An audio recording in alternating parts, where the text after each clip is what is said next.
저희 교회가 이제 코로나로 인해서 이제 2년에 한 번 체육대회를 하는데, 이번에는 코로나 때문에 수년간 체육대회를 좀 할 수 없어서 근본에 코로나가 잠시 좀 확산이 멈춘 바람에 전교인 체육대회를 목회 계획에 넣어서 진행합니다.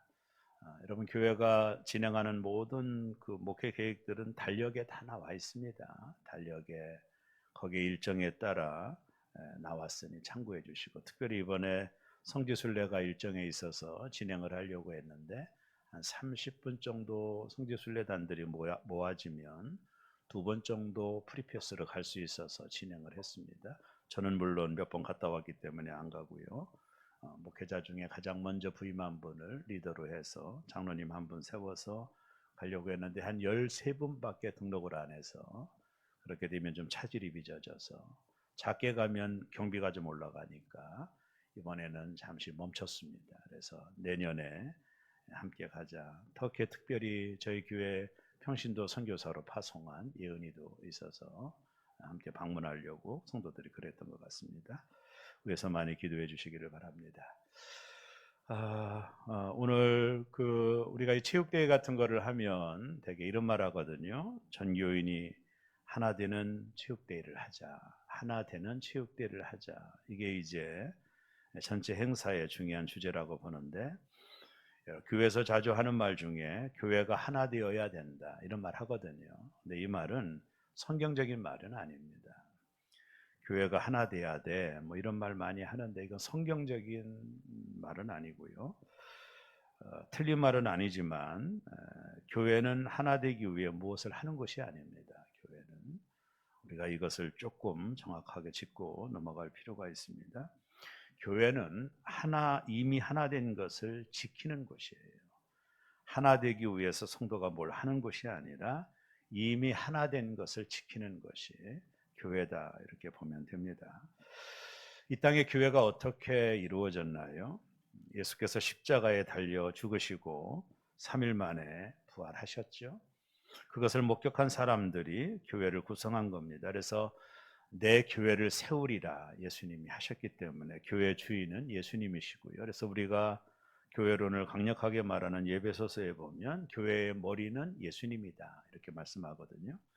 결국 교회의 시작은 예수님으로부터 시작된 겁니다. 예수님께서 이 땅에 교회를 세우기 위하여 하신 일이 뭡니까? 예배소서 2장 14절이 그 해답의 말씀인데, 다 같이 중요하기 때문에 읽겠습니다. 시작. 그는 우리의 화평이신지라 둘로 하나를 만드사 원수된 것 곧 주 안에 갇힌 담을 자기 육체로 하시고. 자, 여기 보면 예수님의 십자가 사건이 어떤 일을 이루셨는지를 잘 보여줍니다.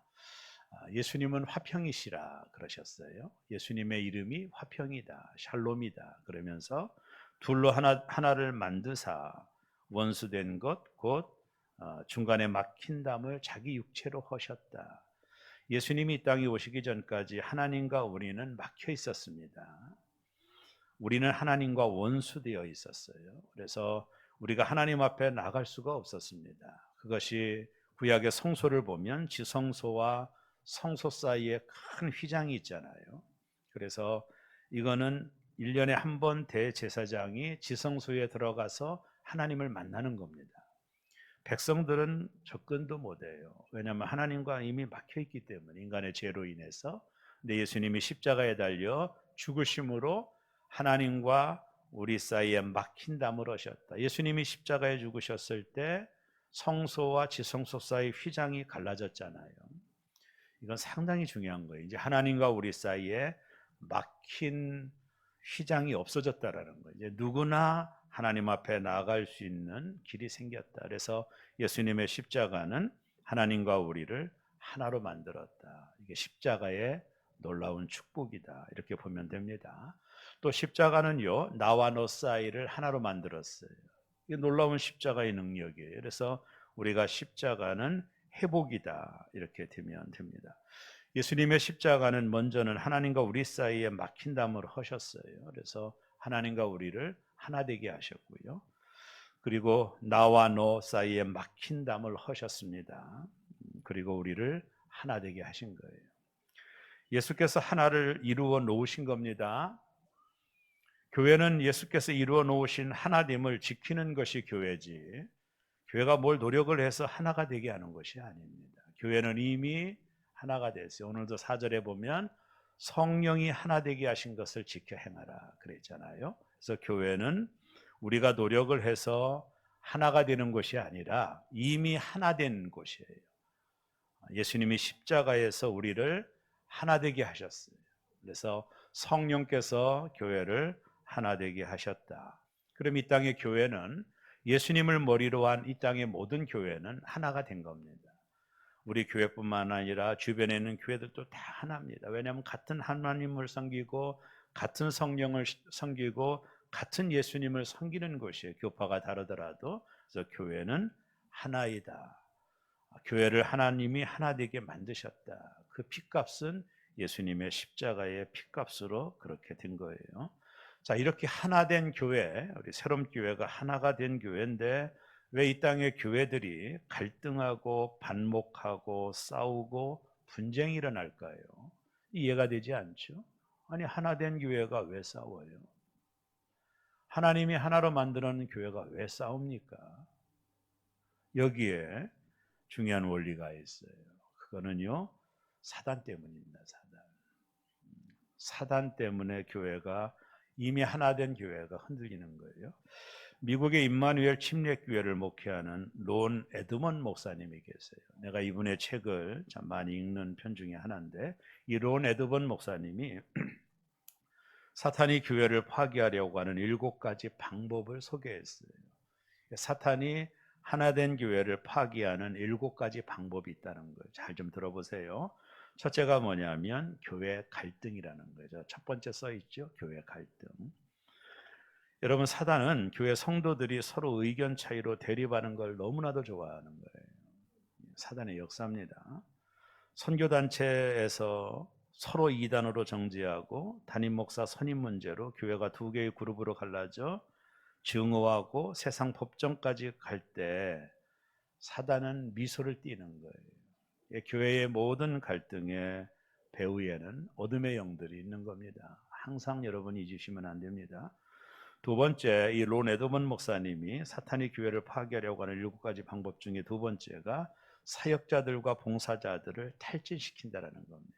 이게 두 번째 사단의 전략인데요. 사탄은 사역자들이 피로 누적으로 탈진하게 만드는 것을 좋아합니다. 사역자들이 더 이상 사명에 불타지 못하게 하고 필요 없다고 느낄 수 있게 만드는 거예요. 그러니까 사역자들이 번아웃이 되는 거죠. 아유, 목회 그만두고 싶어. 아유, 징그러워. 이렇게 사역자들을 탈진시키는 배후에는 어둠의 영들이 있고요. 특별히 봉사자들, 교회 봉사자들이 에이구, 봉사 그만두지. 이런 거 해서 뭐해? 욕이나 먹고. 여기에는 어둠의 영들이 반드시 배후에 있는 거예요. 그래서 이 론 에드번 목사님이 사탄이 교회를 무너뜨리는 7가지 중에 두 번째, 사역자들과 봉사자들을 탈진을 시키는 거예요. 이 배후에 어둠의 영들이 존재하는 겁니다. 세 번째, 소문 확산, 루머 스프리딩이라고 하는데, 이게 소문 확산이라고 했어요. 사단은 거짓말의 원조이자 교활한 속임수와 분열의 전문가입니다. 사실이 아닌 것을 퍼날르거나 또 제3자를 정죄하고 비난하는 일에 희열을 느낀다는 거예요. 교회 내부적으로는 전화로 뒷담화하고 소문의 작은 씨앗 뿌리기를 좋아하고, 교회 형제 자매는 물론이고 지도자인 목사나 장로, 권사들의 사실 여부에 관계없이 잘못된 소문을 신속히 보고하는 것을 사단이 좋아한다라는 거예요. 교회가 이런 사단의 역사로 소문들이 나면 교회가 하나 된 것이 무너지죠. 네 번째, 분주함입니다. 더스틸리스라고 하는데, 사단은 우리를 분주하게 만들어서 하나님의 일을 하지 못하게 한다라는 거예요. 그 다음에 다섯 번째, 라이스, 거짓말이죠. 사탄은 흔히 거짓말로 교회를 혼란하게 만든다는 겁니다. 여섯 번째, 스캔들이라고 했는데, 사단은 선동적이고 육감적인 제목으로 사람들의 관심을 끌어모으는 것을 좋아합니다. 교회 리더들을 유혹함으로 알려진 스캔들은 자신의 치욕에 그치지 않고 교회에 일격을 가하게 된다. 그래서 사람들을 실수하게 만든다. 저 같은 목회자들도 항상 조심해야 되는 것이 이런 스캔들이죠. 일곱 번째, 결혼과 가족 붕괴입니다. 사단이 결국에 노리는 것은 가족을 붕괴시키는 거라는 거예요. 이게 사단의 술책이라는 겁니다. 자, 그래서 오늘 우리가 함께 살펴봤던 론 에드번 목사님이 말씀하신 대로 사단이 교회를 파괴하려고 하는 7가지 방법을 알아야 돼요. 우리가 이 방법을 모든 성도들이 주지하셔야 돼요. 먼저 교회에 갈등이 일어날 때는 반드시 배후에 어둠의 영들이 있는 거예요. 이건 제가 오랫동안 목회하면서 깨달은 것. 두 번째는 사역자들과 봉사자들을 탈진시킵니다. 어둠의 영들이. 세 번째는 소문을 확산해요. 아무것도 아닌 것을 막 나팔을 불어대고 교회가 시끄럽게 만들고 배후에는 어둠의 영들이 있는 거죠. 네 번째가 분주함입니다. 우리를 분주하게 만들어서 하나님의 일을 하지 못하게 하는 거예요. 그리고 거짓말을 교회 안에 퍼뜨리는 겁니다. 사실이 아닌 거짓말이 막 날개dat이 교회 공동체 안에 막 흘러가고 교회를 파괴하는 겁니다. 그 다음에 스캔들, 저 같은 사역자들이 조심해야 되는 스캔들이 사단의 배후의 역사가 있는 거죠. 일곱 번째, 결혼과 가족 붕괴. 마지막 사탄은 가족을 붕괴시킨다라는 거예요. 그래서 여러분들이 적을 알면 우리 승리할 수 있죠. 이 론 에드먼 목사님이 정확하게 사탄의 역사를 지적한 겁니다. 여러분들 유익 있게 살펴봐야 되고, 내가 이 사단의 도구가 되면 안 돼요. 그런 일에 여러분들이 깨어 기도하셔야 돼요. 이런 사단의 역사로 하나된 교회가 지금도 훼손을 당하고 있는 겁니다. 교회가 갈등하는 첫 번째 이유가 사단이라면, 두 번째는 구체적으로 성도들의 삶의 태도 때문에 교회가 어려움을 겪는데요. 교회 구성원된 성도들의 잘못된 삶의 태도가 하나된 교회를 분열시키는 겁니다. 그렇다면 성도가 가져야 될 삶의 태도가 무엇일까? 하나된 교회를 지키기 위해 우리가 가져야 되는 태도가 뭘까? 오늘 바울은 한 4가지 정도를 하는데, 예배소서는 교회론이거든요. 오늘 우리 새로운 교회가 오늘 이 말씀을 정말로 머리에 깊이 새기셔야 됩니다. 그것을 중요하게 여겨야 돼요. 바울 사도는 4가지 중요한 요소, 교회가 하나 되게 한 것을 지키는 4가지 성도들의 성품에 대하여 말씀합니다. 첫째는 모든 겸손입니다. 오늘 예배서 4장 2절에 보면 모든 겸손과 이렇게 했죠. 모든 겸손 앞에 모든이에요. 모든 겸손과. 하나 되게 한 교회를 지키는 첫 번째가 바로 겸손입니다. 겸손이 무엇일까요? 자기를 낮추는 겁니다. 이게 겸손이거든요. 즉 상대방을 존중하는 걸 의미해요. 여러분, 반대가 뭐죠? 교만입니다. 교만은 내가 너보다 낫다라는 생각을 하는 게 교만이에요. 여러분, 하나님이 하나 되게 하신 교회를 지키는 첫 번째 원리가 성도들이 겸손해지는 겁니다. 그래서 교회의 하나됨을 깨트리는 첫째가 교만인 거예요. 교만하면 하나됨이 깨집니다. 그러나 겸손하면 교회의 평화가 임해요. 겸손하면 사람들에게 상처를 주지 않습니다. 저분이 나보다 낫다라고 생각하는 사람이 무슨 교만할 수 있겠어요? 겸손하게 주장하면 절대로 상대방에게 화가 되거나 상처가 되지 않아요. 그러나 교만한 태도로 주장하면 화를 불러일으키고 상처를 주게 되는 거예요. 우리가 서로 겸손하여 나보다 남을 낮게 여기고 서로 섬기는 영이 우리의 마음을 지배할 때 교회가 하나됨을 지켜낼 수 있는 거예요. 겸손해야 되는 이유가 뭐냐면 성령이 하나된 교회를 지키기 위해서입니다. 그러니까 우리는 항상 나보다 남을 낮게 여겨야 돼요. 이 교회 공동체가 내가 신앙생활을 오래 하든 내가 좋은 중직이든 내가 목사든 상관없어요. 우리는 언제나 남을 나보다 낮게 여기는 이 겸손이 성령이 하나 되게 하신 교회를 지키는 생명이에요. 교회가 어려워지는 이유는 누군가가 교만했기 때문입니다. 사람이 교만해지면 자기가 나보다 저 사람보다 낫다고 생각하니까 교만해지면 많은 헛된 말을 하게 되어 있습니다. 저 사람이 나보다 낫다고 생각하는 사람이 무슨 할 말이 있겠어요? 섬길 뿐이죠. 그래서 겸손은 교회가 하나 되게 하는 중요한 원리입니다. 교회가 하나 되기 위해서 무엇을 할 필요가 없어요. 우리는 자꾸 착각을 하거든요. 뭐 이런 체육대회 하면 하나 될 것이다. 그게 아닙니다. 교회가 하나 되기 위해서 뭘 할 필요가 없이 우리가 각자 겸손하면 교회는 하나 되는 겁니다. 다른 게 없습니다. 나보다 남을 낮게 여기는 성도들이 많아질수록 교회는 하나가 되고, 너보다 내가 낫다고 생각하는 성도가 많아질수록 교회는 시끄러워지는 겁니다. 빌립보서 2장 3절에 동일한 말씀이 있는데 다 같이 읽습니다. 아무 일에든지 다툼이나 허영으로 하지 말고 오직 겸손한 마음으로 각각 자기보다 남을 어떻게 하라고요? 낮게 여기라는 거예요. 저 사람이 나보다 여기 무슨 갈등이 있나요? 너보다 내가 하니까 싸움이 일어나는 거죠. 그래서 아무 일이든지 어떤 일이든 상관없어요. 다툼이나 허영으로 하지 말아요. 왜 다툼과 허영이 생기죠? 교만하기 때문에 생기는 거거든요.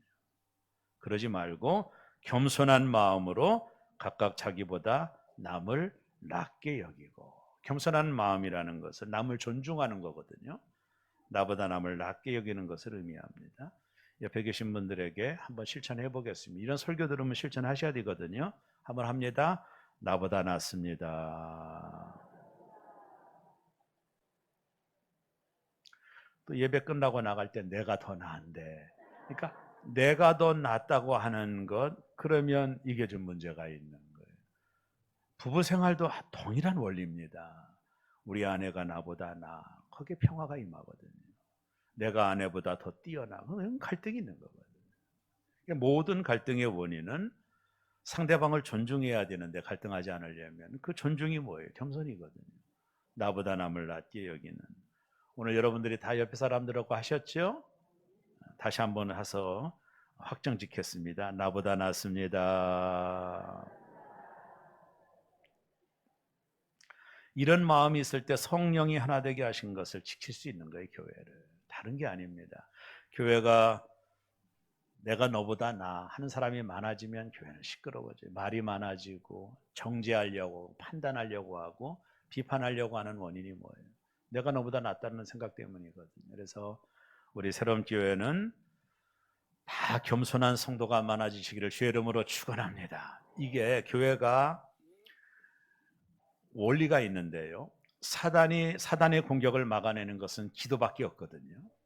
사단은 기도하는 자를 가장 무서워하기 때문에 교회가 뜨겁게 기도하면 사단의 역사를 제한할 수 있어요. 그리고 내부적으로 모든 성도들이 오늘 하나님 주신 이 말씀처럼 겸손으로 허리를 동이면 여러분 교회는 교회는 하나 되게 하신 것을 지킬 수가 있어요. 지켜야 돼요. 이 교회를 위해서 예수님이 십자가에 죽으셨어요. 이 교회를 우리가 지켜내야 돼요. 예수님이 십자가에 죽으시고 피값으로 교회가 세워진 겁니다. 왜 이 교회를 허는 자가 됩니까? 왜 교회를 갈등하게 만드는 자가 됩니까? 그건 예수님의 십자가를 아주 모욕하는 거예요. 우리 모두 겸손할 때, 나보다 남을 낮게 여길 때, 상대방을 존중할 때 교회는 하나 된 것을 지킬 수가 있어요.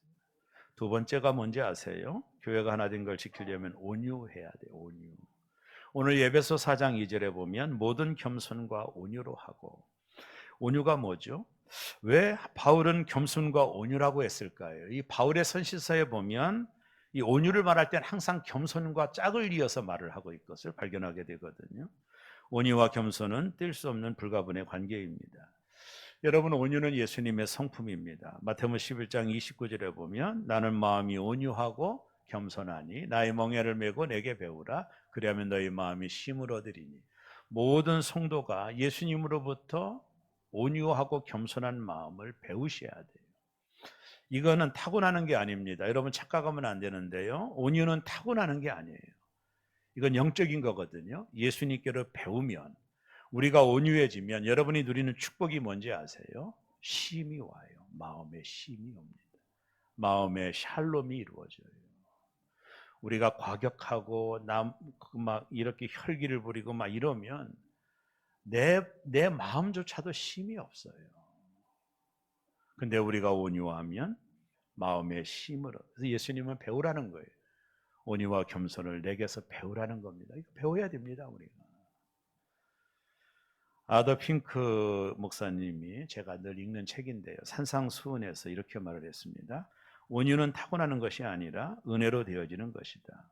매우 격렬하고 과격하며 성미가 급하고 달래기 어려운 기질을 가진 사람들이 하나님의 은혜를 통해 예수님을 바라봄으로써 그들의 기질을 억제하는 방법과 노함을 저지하는 방법, 사나운 언행으로 공격하는 것을 피하는 방법과 해치는 자를 용서하고 양보하는 방법을 배우게 된다. 이 아더 핑크의 목사님의 말을 강조한다면 온유는 타고나는 것이 아니라 하나님의 은혜로 되어지는 거예요. 우리가 은혜가 충만하면 사람이 온유해진다는 것이죠.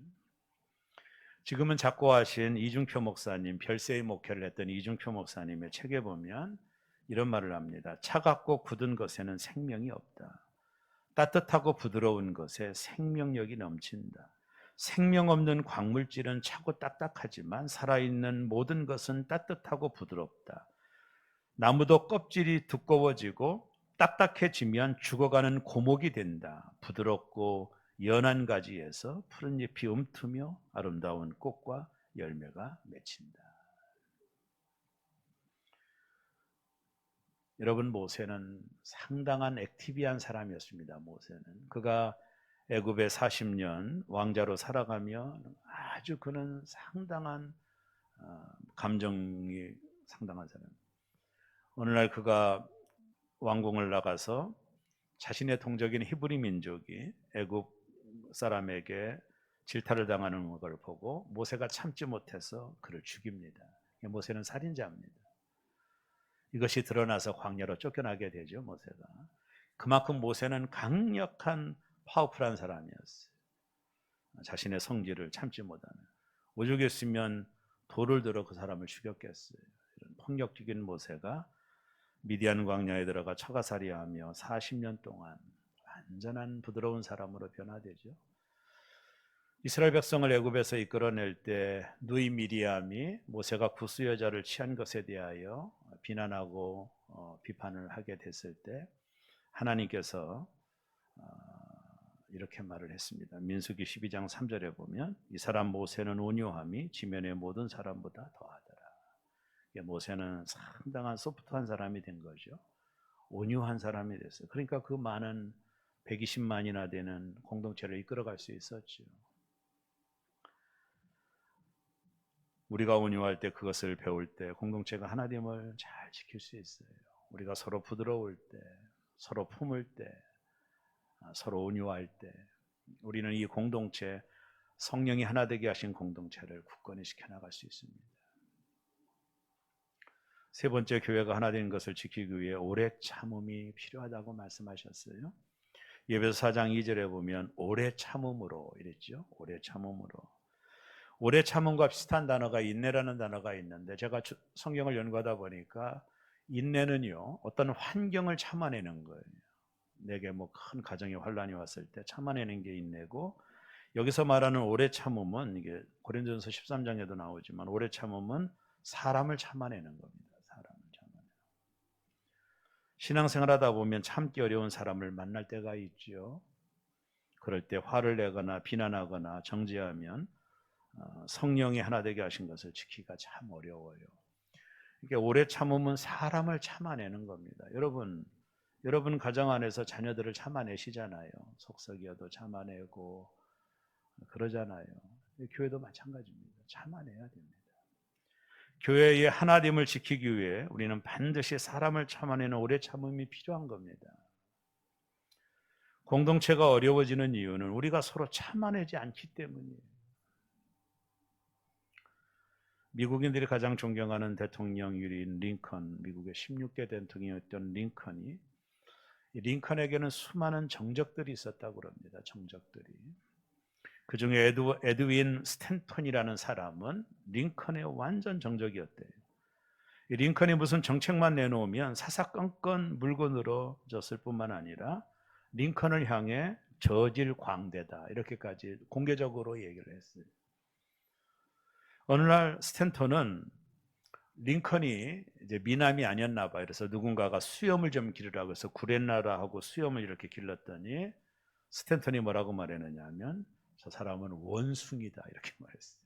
사람들 앞에서 링컨은 원숭이다. 그리고 조롱을 했습니다. 그러나 링컨은 이런저런 비난과 중상을 다 당하면서도 한마디도 대꾸하지 않았어요. 이게 링컨의 위대한 점이거든요. 사람을 참아내는 거죠. 오히려 링컨은 이 골칫덩어리인 스탠턴을 국방장관으로 임명을 합니다. 그러니까 링컨 옆에 있던 분들이 이게 왜 이런 일을 합니까 대통령이? 당신을 늘 비난하는 사람 아닙니까?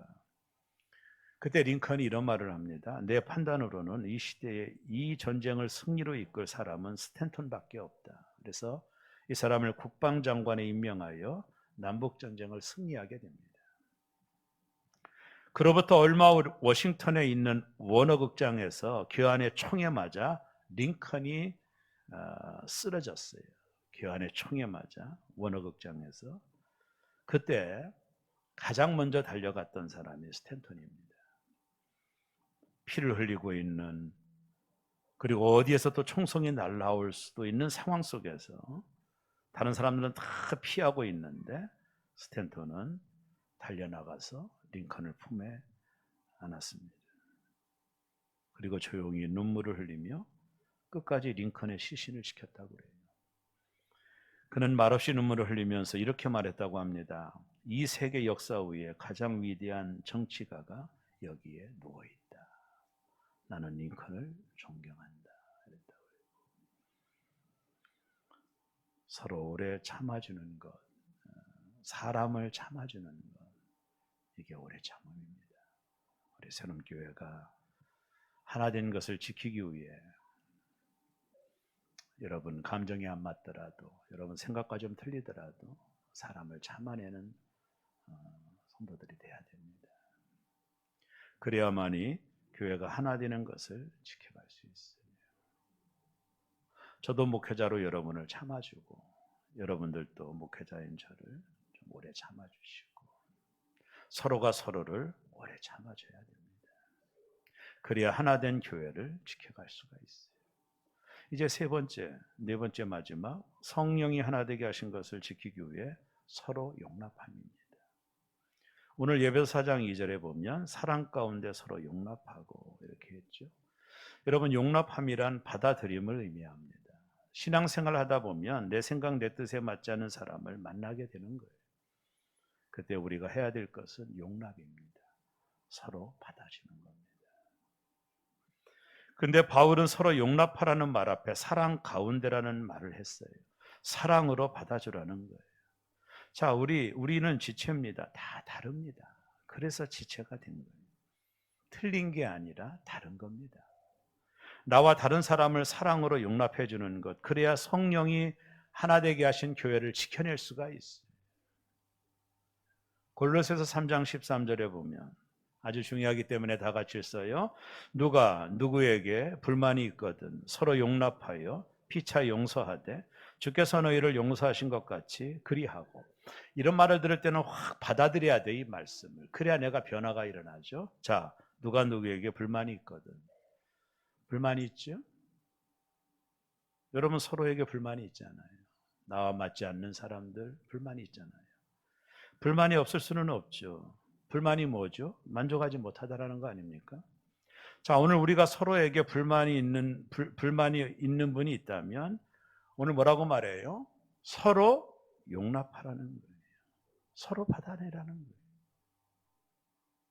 비난하거나 정죄하지 말고 받아내라는 겁니다. 그래야 변화를 받을 수 있다는 거예요. 불만이 있거든 어떻게 하라고요? 서로 용납하고 피차 용서하라. 불만을 품고 있으면 본인도 어렵고 공동체가 하나 되는 것을 방해하는 겁니다.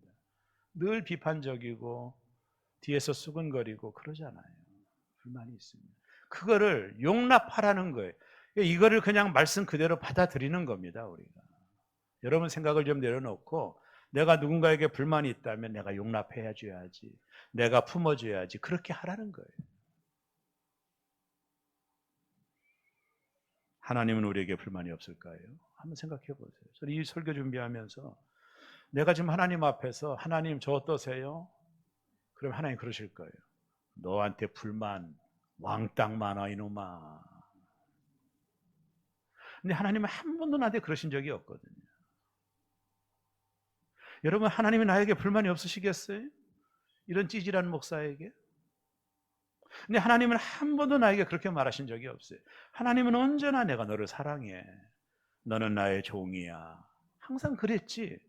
너 이런 거 다 불만이야. 이렇게 말한 적이 없어요. 하나님이 그렇게 말하신다면 나는 견딜 수가 없을 거예요. 여러분, 하나님 앞에 여러분도 마찬가지고 나도 마찬가지잖아요. 하나님이 우리를 볼 때 불만이 왜 없으시겠어요? 너무나도 많죠. 탕자가 돌아왔을 때 얼마나 불만이 많았겠어요, 아버지가. 근데 아들을 품어내잖아요.